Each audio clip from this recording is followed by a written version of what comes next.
nous rejoignons l'un des berceaux de l'industrie française. Derrière cette colline, s'étend le Creusot.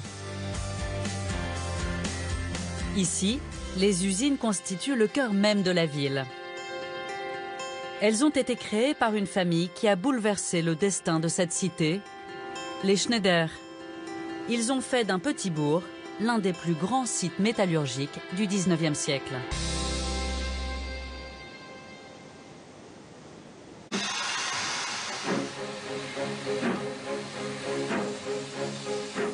Grâce à la locomotive, le succès des Schneider est fulgurant.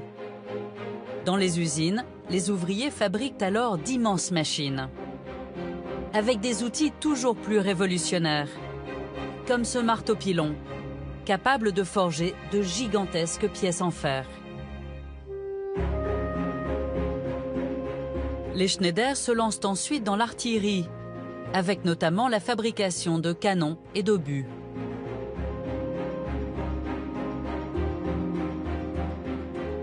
Ils fondent un véritable empire. À côté de leurs usines, ils rachètent l'ancienne cristallerie de la reine Marie-Antoinette. Ils la restaurent pour en faire un palais, qu'ils surnomment le château de la Verrerie.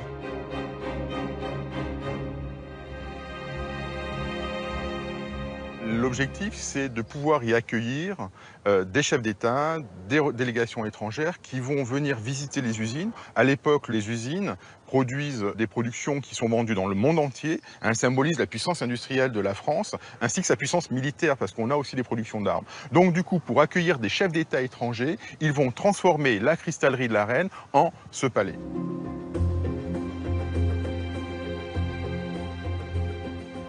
Pour divertir ces personnalités, les Schneider aménagent dans l'un des fours de l'ancienne cristallerie un théâtre.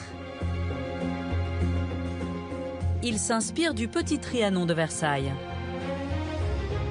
Les bas-reliefs, les tentures sont en trompe-l'œil.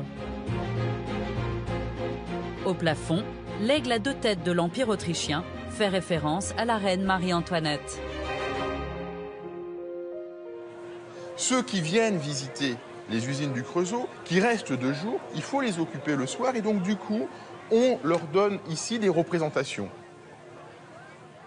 Au fond, les banquettes blanches sont destinées à accueillir les maîtres de forge et les invités de marque. Et ici, sur les banquettes rouges, on peut imaginer que ce sont les directeurs de l'usine ou les personnalités du Creusot qui sont invités par les Schneider pour assister à cette représentation théâtrale.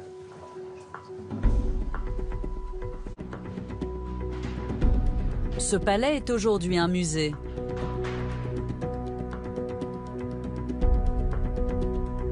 Ici, on est dans le Salon des Deux Amériques, qui est décoré par une tapisserie qui représente l'Amérique du Nord et l'Amérique latine. Et derrière nous, on a une représentation du port de Boston au XIXe siècle. Alors, on peut imaginer que Charles Schneider, qui a fait réaliser ce décor, a voulu montrer ici le commerce qu'il avait, notamment avec les Amériques et l'Amérique du Nord. Donc, on voit sur cette tapisserie des bateaux, un port en grande activité, qui peut rappeler justement cette activité commerciale entre les usines du Creusot et les marchés nord-américains. En fait, c'est ici que Charles Schneider, le dernier des maîtres de forge, va recevoir ses invités pour négocier des contrats. Donc, il veut vraiment les impressionner. Au même titre que les invités ont été impressionnés par l'usine, ils sont ici impressionnés par ce décorum extraordinaire.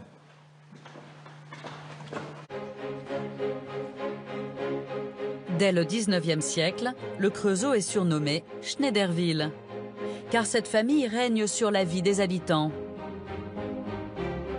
Les Schneider créent des cités ouvrières, ils ouvrent des écoles de formation pour les garçons, des écoles ménagères pour les filles. Ils s'occupent des orphelins de la ville. Ils dispensent gratuitement des soins dans leurs hôpitaux et construisent une maison de retraite.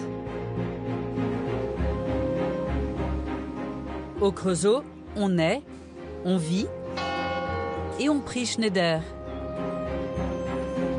Cette église a été commandée par Henri Schneider. Le chœur témoigne toujours de son empreinte.